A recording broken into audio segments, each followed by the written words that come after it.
Cześć, z tej strony Grzegorz Piątkowski z serwisu Bajka.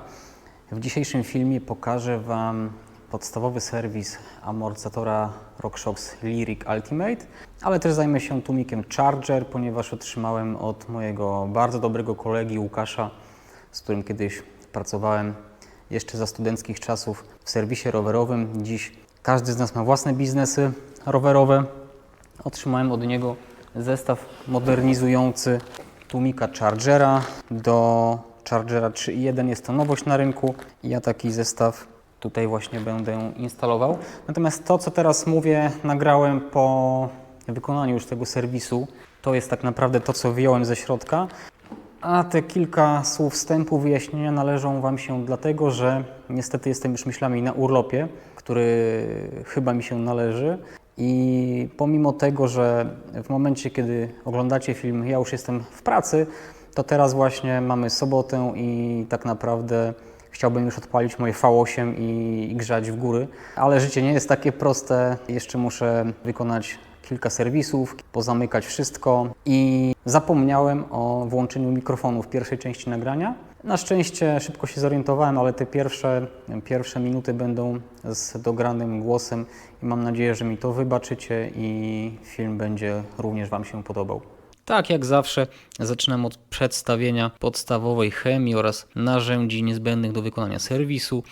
Oprócz naszego zestawu modernizującego będziemy potrzebowali oczywiście czystych bawełnianych szmatek, oleju Maxima Plush Dynamic w wersji light do serwisu goleni dolnych, Maxima Plush o gęstości 7WT do serwisu tłumika, grzechotki, klucza RockShox w formie klucza do kasety, którym odkręcimy top cap,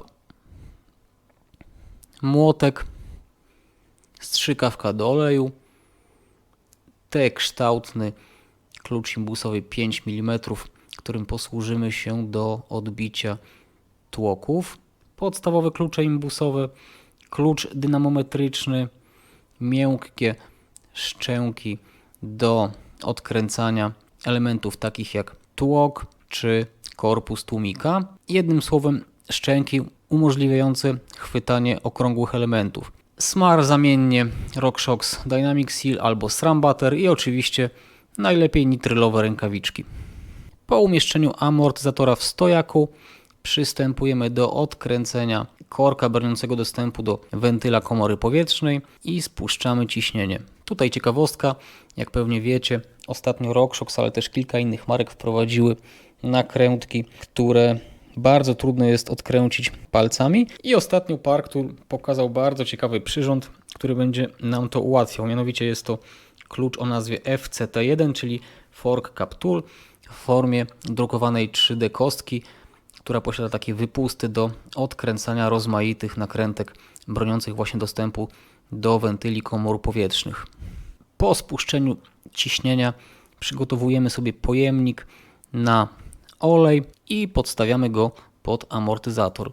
Przed wykręceniem regulatora tłumienia odbicia musimy rozkręcić tłumienie na maksa. Robimy to przeciwlegle do ruchu wskazówek zegara. Robimy to po to, aby podczas zalewania tłumika olejem mógł łatwo przepływać przez wewnętrzne kanały. Regulator demontujemy za pomocą klucza imbusowego i zsuwamy go ze śruby.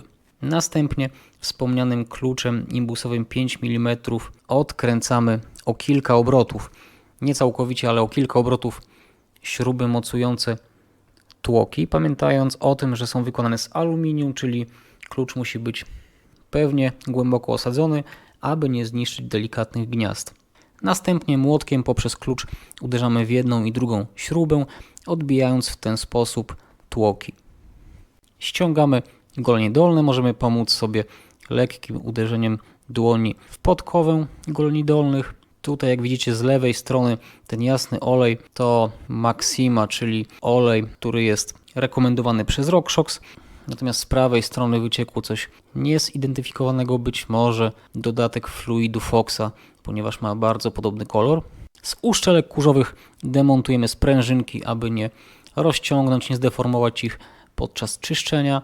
Demontujemy gąbki nawilżające, usuwamy z nich stary olej możemy wspomóc się odtłuszczaczem, pamiętając jednak, aby nie rozciągnąć, nie zdeformować gąbek, ponieważ w takim przypadku będzie nam trudno umieścić je we właściwym miejscu, ponieważ rozciągnięte będą wystawały poza obrys uszczelek i zostaną przyszczypane przez golenie górne podczas montażu. Dokładnie czyścimy okolice uszczelek kurzowych z piasku, z brudu, wszystkich pozostałości po naszych jazdach na zewnątrz. Na końcu pozbywamy się pozostałości oleju. W tym celu możemy wspomóc się alkoholem izopropylowym. Oficjalne manuale RockShox o tym nie mówią, ale ja uważam, że możemy ślizgi pokryć cienką warstwą filmu smarującego wykonanego ze smaru SRAM Butter. Oczywiście tego smaru nie może być dużo, tak jak wspomniałem, wystarczy cienki film smarujący. Następnie w oleju Maxima Plush Light moczymy dokładnie gąbki i za pomocą kujki umieszczamy je pomiędzy ślizgami a uszczelkami kurzowymi. Tutaj ważna uwaga, że gąbki nie mogą wystawać poza ich obrys, muszą być zlicowane ze wspomnianymi ślizgami i gąbkami. Czystą bawełnianą szmatką czyścimy ponownie uszczelki kurzowe z oleju, który umieściliśmy tam podczas instalacji gąbek nawilżających. Zakładamy sprężynki. Następnie smarujemy uszczelki kurzowe smarem stałym. Możemy użyć zarówno smaru RockShox Dynamic Seal, który pierwotnie stosowany był przez tę markę w damperach, natomiast aktualnie jest dopuszczany także do użytku z uszczelkami kurzowymi. Jest to smar, który pozostaje na uszczelkach dłużej, aczkolwiek w mojej prywatnej opinii nieco zamula pracę niektórych amortyzatorów, dlatego znając właściciela, jego styl jazdy, osobiście wybrałem smar SRAM Butter, który zapewnia bardziej pluszową jazdę, aczkolwiek oczywiście z racji swojej konsystencji amortyzator będzie wymagał nieco częstszego serwisu. Tym samym zakończyliśmy serwis goleni dolnych, przechodzimy do rozkręcenia tłumika. Przechodzimy do wykręcenia tłumika z goleni górnych. Rozpoczynamy od odkręcenia śrubki na klucz imbusowy broniącej dostępu do regulatora kompresji. Demontujemy regulator. Dolny regulator znów jest zabezpieczony z boku, tym razem śrubką imbusową. Wykręcamy ją i zdejmujemy regulator. Aby wykręcić tłumik z goleni, będziemy potrzebowali grzechotkę oraz klucz RockShoxa w formie klucza do kaset. Ponieważ gniazdo na klucz jest dość płytkie, a nie chcemy go obrobić, musimy mocno dociskać klucz od góry. Ja wspomagam się zawsze palcami, którymi chwytam koronę od dołu, a kciukiem od góry mocno dociskam klucz, dzięki czemu nie ma ryzyka omsknięcia się narzędzia. Przeciwlegle do ruchu wskazówek zegara odkręcamy nasz stopcap. Po wykręceniu demontujemy jeszcze talerzyk, który znajdował się pod regulatorem kompresji i wysuwamy tłumik z goleni górnej. W celu wyczyszczenia gładzi goleni górnych najlepiej wspomóc się olejem. Ja tutaj użyłem tego samego oleju, którym będę później zalewał golenie dolne, czyli Maxima Plush Light. Pozwoli to natłuścić golenie i ułatwi pierwszy montaż w uszczelkach kurzowych. Teraz możemy przejść do rozkręcenia naszego tłumika. Aby to zrobić, zaczynamy od tego złotego elementu, czyli tak zwanego buttercupa. Jego dolną, ściętą na płasko część umieszczamy w miękkich aluminiowych szczękach. Dokręcamy na tyle mocno, aby nie obracała się, ale na tyle lekko, aby nie zagnieść delikatnego aluminium. Następnie kluczem płaskim odkręcamy górną część buttercupa. Zdejmujemy tłumik z imadła, dolną część możemy odstawić, a następnie tłok tłumika będziemy musieli umieścić w aluminiowej szczęce. Aby nie dokręcać zbyt mocno, wspomogę się teraz alkoholem izopropylowym, który dokładnie odtłuści zarówno szczęki, jak i tłok. Umieszczamy tłok tłumika w szczękach o średnicy 10 mm, dokręcamy na tyle mocno, aby tłok nie obracał się podczas odkręcania górnej śruby, ale na tyle lekko, aby nie został zagnieciony. Następnie za pomocą Torxa T25 przeciwlegle do ruchu wskazówek zegara odkręcamy górną nakrętkę.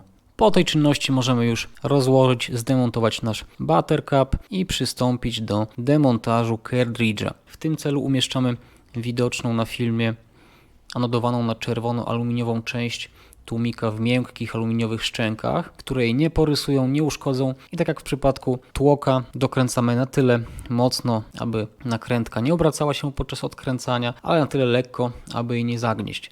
Będziemy także potrzebowali klucz płaski 28 mm, którym przytrzymamy naszą tubę oraz klucz RockShoxa do odkręcania top capa wraz z grzechotką. Kluczem płaskim 28 mm przytrzymujemy naszą tubę, a za pomocą grzechotki odkręcamy top cap. Tutaj uważamy, ponieważ pod top capem znajduje się dość twarda sprężyna, która podczas odkręcania będzie nam wypychała top cap. Także od góry kompensujemy ją dłonią, odkręcamy powoli, aby nie wystrzeliła. Wykręcamy cartridge z imadła oraz wylewamy niewielkie pozostałości oleju z wnętrza tuby.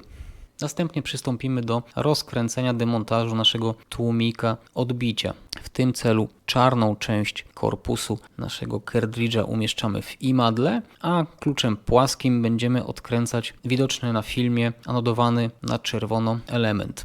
Odkręcamy przeciwlegle do ruchu wskazówek zegara i demontujemy nasz tłumik odbicia.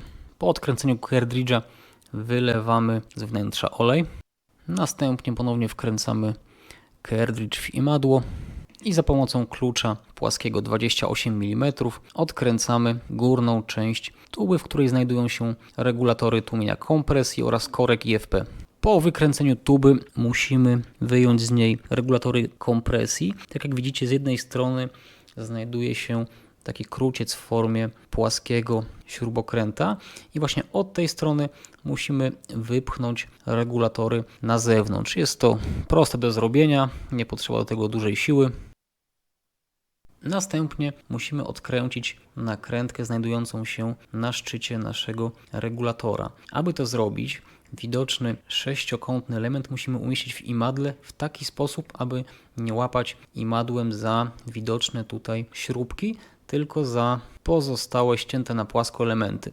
Umieszczamy element w imadle i kluczem imbusowym odkręcamy wierzchnią nakrętkę. Po zdemontowaniu tuby z imadła odkręcamy wspomniane śrubki. Uważamy, ponieważ są bardzo małe i aby ich nie zgubić, sugeruję użycie miski magnetycznej bądź podobnego pojemnika. W kolejnym kroku wypychamy iglicę regulatora od drugiej strony, a następnie pozostały element od regulatora kompresji. Wewnątrz pozostał jeszcze widoczny biały korek IFP, również wypychamy go z tuby. Na koniec wszystkie elementy dokładnie czyścimy za pomocą alkoholu izopropylowego oraz czystej bawełnianej szmatki do sucha. To wszystko, cartridge jest rozebrany, możemy teraz przystąpić do jego modernizacji i upgrade'u do zestawu Charger 3.1.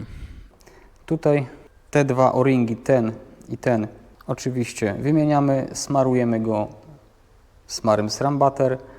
Tutaj tubę IFP po wyczyszczeniu musimy sprawdzić, czy nie posiada żadnych rys, które by dyskwalifikowały ją z dalszego użytku.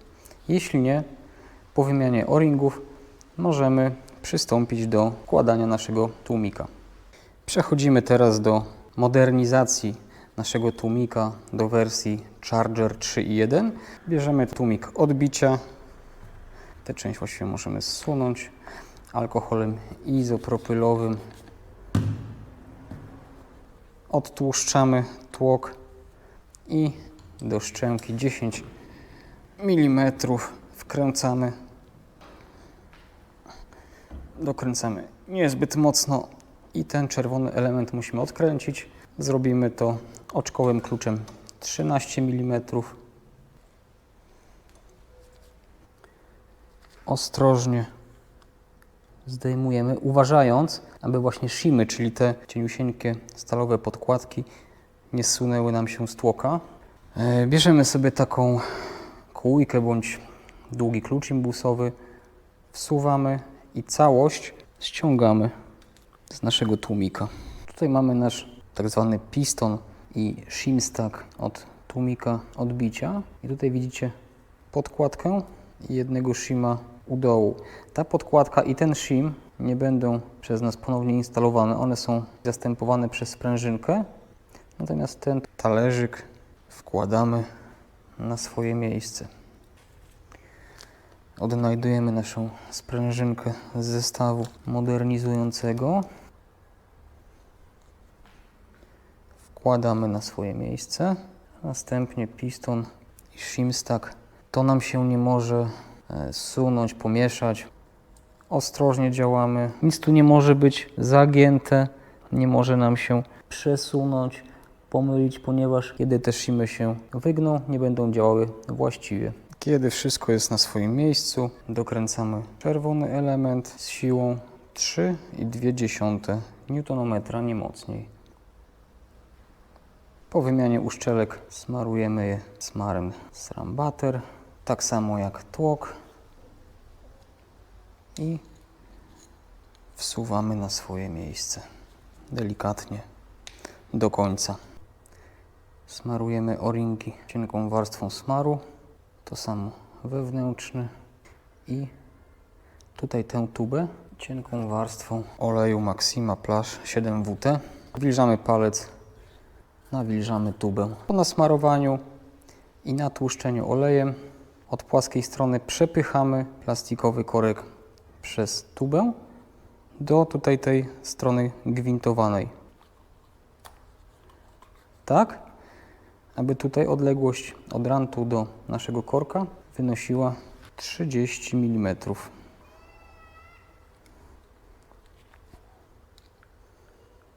Następnie bierzemy nasz element tłumika kompresji,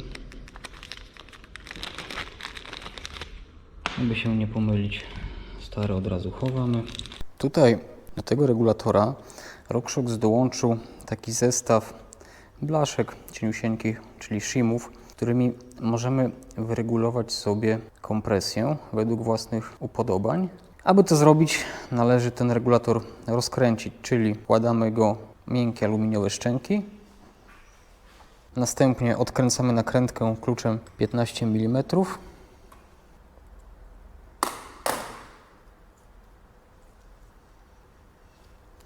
Sprężynka i shim. Aby wyjąć shim, możemy wspomóc się magnesem.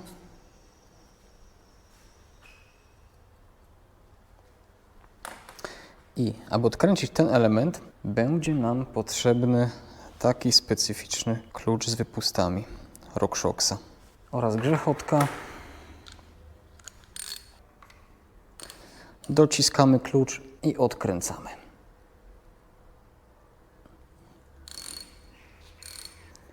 Gotowe.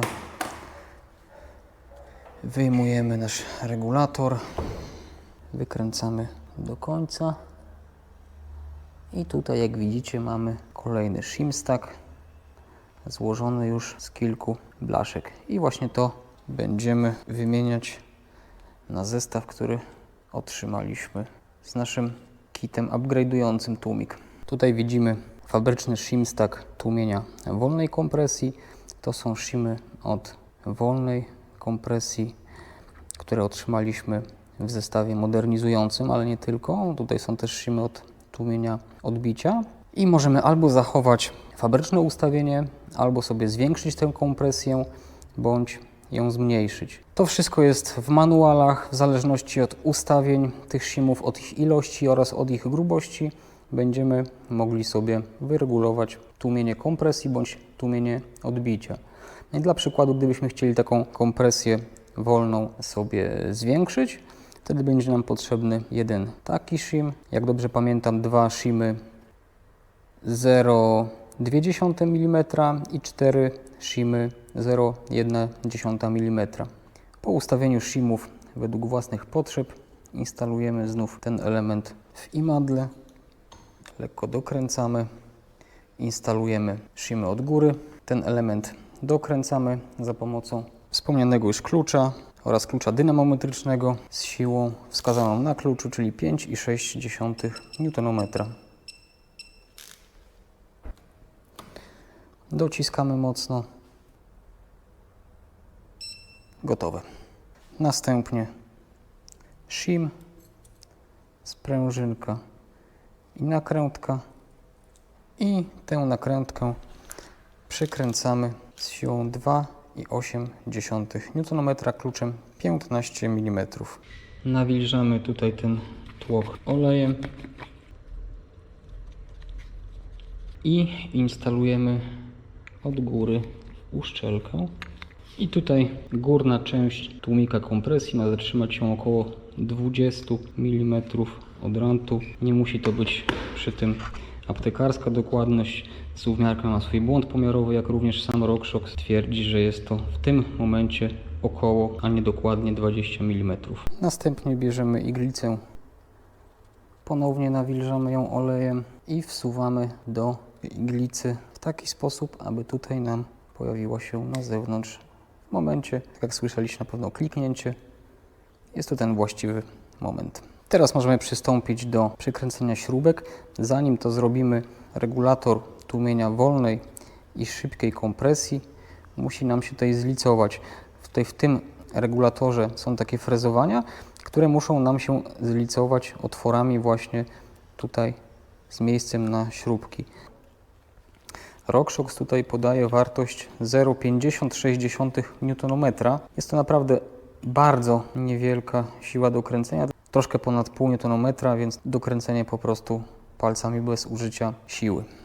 Wysuwamy delikatnie regulator, tak aby ten element znów mógł być złapany w szczękach aluminiowych imadła. Oczywiście nie łapiemy za śrubki, a tutaj za tę powierzchnię. Dokręcamy. Gotowe. I możemy wkręcić ten element z siłą 1,16 Nm.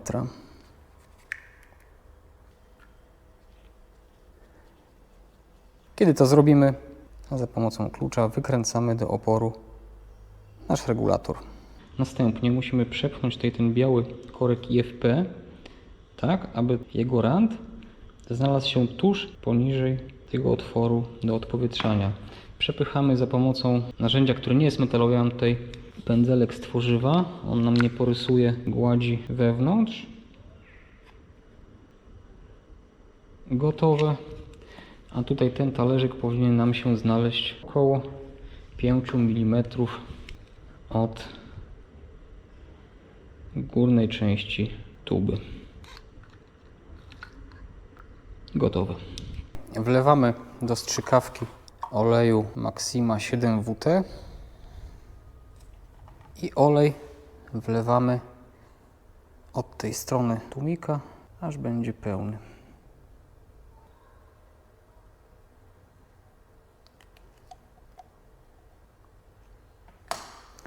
Owijamy tłumik szmatką i wsuwamy do końca, aż stanie. Kliknie. Tutaj uważamy oczywiście na olej, który nam wyleci. Jest to zupełnie normalne. Po to jest też ta szmatka, żeby nim się nie oblać. Po tej operacji można powiedzieć, że upgrade naszego tłumika do wersji 3.1 został niemalże zakończony. Ten element na razie możemy sobie odstawić. Bierzemy tę część tłumika, zdejmujemy o-ring, podważamy, ściągamy. O-ring będziemy wymieniali na nowy. Czyścimy wszystko. Zgodnie z zaleceniem RockShoxa używamy alkoholu izopropylowego. Czyścimy. Zostawiamy w taki sposób, aby wszystko nam mogło spłynąć na dół i wtedy będziemy mogli to wyczyścić. Po wyczyszczeniu instalujemy nowy o-ring, który musimy natłuścić smarem. Instalujemy go w odpowiednie miejsce. Patrzymy oczywiście, czy się nie skręcił, czy jest poprawnie zainstalowany. Po wymianie o-ringu możemy skręcić ten element z tym. Początkowo robimy to dłonią, bez użycia klucza dynamometrycznego. Kiedy już to mamy skręcone, wkręcamy nasz tłumik w imadło i dokręcamy czarny element, czarną tubę kluczem 28 mm. Następnie w imadło wkładamy miękkie szczęki i instalujemy nasz damper. Dokręcamy oczywiście niezbyt mocno, cały czas to powtarzam, aby nie uszkodzić delikatnych aluminiowych elementów. Maxima Plush 7WT i ten olej wlewamy do tłumika do samego końca. Gotowe. Tutaj jak widzicie pojawiają nam się bąbelki powietrza. czekamy, aż wszystkie te bąble wyjdą do góry. Je sobie będziemy zbierać. Potem dopełnimy tłumik olejem do końca. Następnie tutaj po nasunięciu elementu z uszczelką, jeśli tego nie zrobiliście na początku, ale pamiętacie, że mówiłem o tym, regulatorem na maksa wykręcamy ten element, aby tłumik był w pozycji maksymalnie otwartej. Dzięki temu tutaj olej będzie przepływał z odpowiednią prędkością i wszystko nam się właściwie ułoży. Kiedy bąble powietrza są usunięte, oleju jest pełno, zawijamy sobie szmatkę dookoła kartridża. Następnie bierzemy tłumik odbicia. Tutaj bardzo ważna rzecz, ten element czerwony z uszczelką musi być zsunięty do samego końca. Nie może być w takiej pozycji, nie może być w takiej, musi być zsunięty do końca. I teraz możemy go wkręcić do naszego kartridża. Jak widzicie, olej wypływa, zupełnie normalna sprawa. Dokręcamy na początku ręką, a później kluczem dynamometrycznym z siłą 14 Nm. Następnie do niemalże całego zamkniętego kartridża instalujemy buttercup. Może ja jeszcze wspomogę się alkoholem izopropylowym. Będzie lepszy grip, lepsze trzymanie, czyli mniejszej siły mogę użyć. Tutaj przy dokręcaniu imadła pamiętajmy, że nie wsuwamy tego tłoka do środka, nie poruszamy nim. Na razie musi być maksymalnie wysunięty. Wkładamy w aluminiowe szczęki, dokręcamy szczęki 10 mm. Wsuwamy dolną część naszego buttercupa, odbojnik. I teraz na tę śrubę będziemy musieli nałożyć trochę Loctite'u. Używamy czerwonego kleju do gwintów. Pamiętamy, że jest to mocny klej, więc nie używamy go dużo. Dokręcamy Torxem T25. Bierzemy klucz dynamometryczny. Tutaj siła przykręcenia to 5 Nm. Torx T25. Dociskamy mocno od góry jak zawsze i przykręcamy. Gotowe.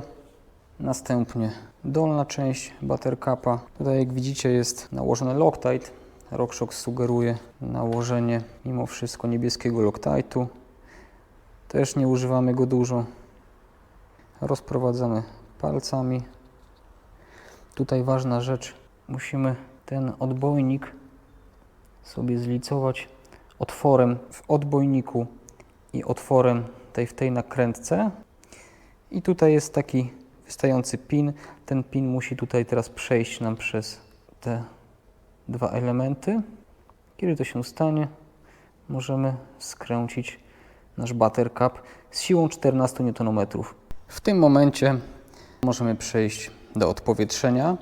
Ten regulator musimy przeciwlegle do ruchu wskazówek zegara odkręcić na maksa. Buttercup stawiamy tutaj na płaskiej powierzchni. Wcześniej sprężyna, którą tutaj instalujemy. Sprężynę kompensujemy do połowy. Jednocześnie, kiedy sprężyna będzie skompensowana i my sobie tutaj tym tłumikiem będziemy ruszali, tutaj jest ten otwór do odpowietrzenia. Tędy może nam wylecieć olej, więc stąd ta szmatka, abyśmy się nie popryskali. Oczywiście używamy okularów ochronnych. Nie jest to tak naprawdę głupie rozwiązanie, no wiadomo, olej w oczach nic dobrego. I ważna rzecz, tutaj mamy taki znacznik. Poniżej tego znacznika nie możemy wepchnąć tłoka do tłumika, czyli dochodzimy tylko do tego znacznika, natomiast na początku dociągamy tutaj ten tłumik tylko mniej więcej do połowy, czyli stawiamy buttercup, kompensujemy sprężynę mniej więcej do połowy i ruszamy tłumikiem mniej więcej do połowy 2 do 3 razy. Sprężyna musi być cały czas skompensowana i na końcu dojeżdżamy tłumikiem do wspomnianego znacznika. Słyszycie, jak olej wypływa, tłumik się odpowietrza. Odpowietrzenie gotowe. Tutaj wewnątrz tuby koło korka IFP znajduje się olej. Ten nadmiar oleju zlewamy. Wkręcamy tutaj nasz damper czerwonym elementem w imadło. Oczywiście zawsze używamy aluminiowych szczęk, nie dokręcamy zbyt mocno. I teraz tak, tutaj mamy taki kruciec regulatora wyglądający jak płaski śrubokręt i wewnątrz tej topcapu również mamy wejście na ten kruciec. Te dwa elementy muszą być ze sobą zlicowane, aby teraz skręcić całość. No jest to znane połączenie, powiedzmy, z pierwszych wersji tłumików kompresji Motion Control. Instalujemy sprężynę i nasz topcap, pamiętając, aby tutaj te dwa elementy się nam zlicowały. No jest to dość trudna część, ponieważ nie dość, że musimy skompensować sprężyny, to jeszcze musimy zlicować te dwa elementy. I jednocześnie dokręcamy delikatnie nasz topcap. Jest to o tyle trudne, że ta sprężyna, którą otrzymaliśmy w zestawie modernizującym, jest sztywna. No, po prostu trzeba troszkę wprawy, troszkę szczęścia, żeby nam się to szybko poskładało do kupy. Aby teraz dokręcić nasz topcap z właściwą siłą kluczem dynamometrycznym, instalujemy go tym elementem dolnym. 14 Nm. Dokręcamy. Następnie możemy przejść do testu kompresji. Dlatego instalujemy sobie regulator wolnej kompresji, który pozwoli na sprawdzenie, czy wszystko jest w porządku. Dokręcamy. Skręcamy na maksa. I teraz przy wsuwaniu tłoka powinien być i skręconym tłumieniu kompresji na maksa powinien być wyraźny opór. Oczywiście przypominam, że nie możemy wsuwać poniżej tej kreski. Przy pracy tłokiem tym otworem może się wydostawać troszkę oleju, jest to normalne. Tutaj kompresja jest zachowana. Odkręcamy regulator w drugą stronę maksymalnie. Otwarta jest przesłona. Sprawdzamy, czy działa jak należy. Wszystko jest ok. Następnie możemy przystąpić do instalacji naszego tłumika w amortyzatorze. Po wymianie o-ringu na nowy, ja tutaj zalecam delikatną warstwę smaru, którą naniesiemy na część gwintowaną oraz na sam o-ring. Wsuwamy nasz tłumik, dokręcamy. Mocno dociskamy klucz od góry.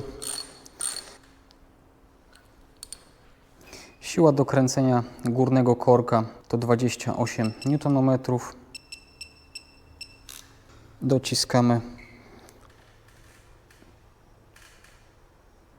Tłumik mamy w amortyzatorze. To jest nowy system RockShox. Niedawno wprowadził go do sprzedaży. Co mogę powiedzieć kwestią podsumowania, zanim przejdziemy do wsunięcia goleni dolnych? Jest to relatywnie oczywiście prosty tłumik, ponieważ dotychczasowe tłumiki RockShoxa były znacznie prostsze. Tutaj już mamy skomplikowanie konstrukcji, no możemy sobie regulować shimami tłumienie i to jest na pewno krok w przód. Natomiast krokiem w tył moim zdaniem jest łatwość odpowietrzania, ponieważ wcześniejsze systemy ze strzykawką były znacznie prostsze. Tak naprawdę to odpowietrzanie dokonywane było bardzo szybko, bardzo łatwo. Tutaj musimy skompensować sprężynę. Tym tłumikiem jest niewygodnie operować i moim zdaniem jest to utrudnienie, nie ułatwienie. No ale tak naprawdę martwi się tym Wasz serwisant, a nie Wy sami. Możemy teraz przejść do instalacji naszych regulatorów. Zaczynamy od takiego talerzyka i tutaj mamy widoczny znacznik. Ten znacznik powinien znaleźć się z tyłu goleni. Regulator, ten duży, zgodnie z ruchem wskazówek zegara ręką dokręcamy. Bierzemy pokrętło regulatora i koło plusa mamy pierwszą linię. Ta linia musi być zlicowana z tą przy naszym talerzyku. Jeśli tak jest, dokręcamy regulator imbusem i możemy sprawdzić, czy przy przekręcaniu tutaj ten znacznik i te się nam ustawiają w jednej linii. Tutaj wszystko działa. Następnie kluczem imbusowym wkręcamy zgodnie z ruchem wskazówek zegara mniejszy regulator do końca. Gotowe. Na koniec bierzemy pokrętło od wolnej kompresji. Tu jest taki plastikowy talerzyk. On musi być tutaj umiejscowiony wewnątrz. I tu jest widoczna, mam nadzieję, pierwsza linia i ten nasz plusik. Musi być to zlicowane w ten sposób. Linia koło plusika na pokrętle wolnej kompresji licuje się z tym takim znacznikiem na pokrętle szybkiej kompresji i ten znacznik na wolnej kompresji jest zlicowany ze znacznikiem przy plusie na szybkiej kompresji. Możemy teraz dokręcić śrubkę.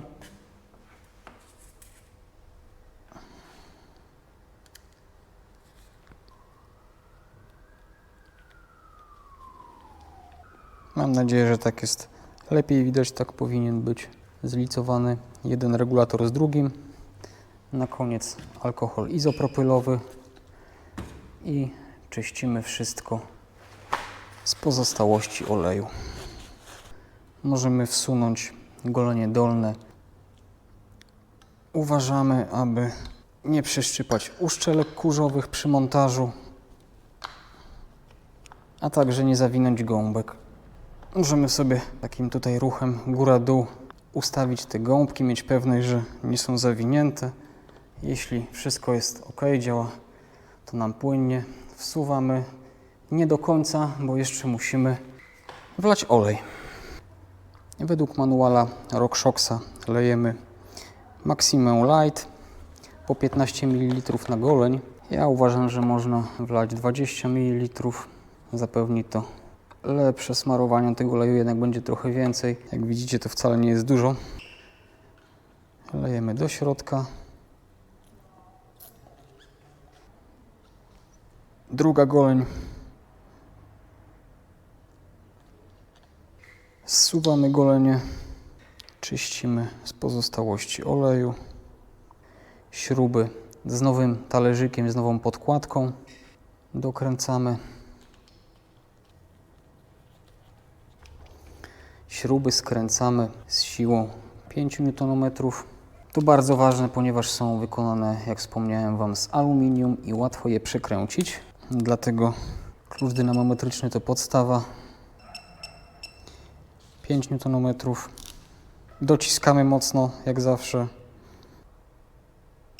5. To samo z drugiej strony.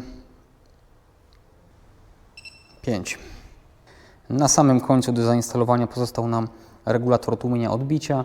Tutaj, jak widzicie, jest stalowa końcówka regulatora i ja proponuję, żebyśmy smarowali ją smarem PM600 Military Grease. Jest bardzo gęsty i dzięki niemu ta końcówka nie zardzewieje. Wkładamy do środka. Po przykręceniu regulatora możemy odtworzyć pierwotne ustawienia, natomiast RockShox zaleca, aby po wymianie zestawu modernizującego poszukać własnych nowych, ponieważ cała charakterystyka pracy ulegnie zmianie. To wszystko dziś. Jeśli film Wam się podobał, skomentujcie, subskrybujcie i do zobaczenia w kolejnym filmie. Cześć, trzymajcie się, do zobaczenia.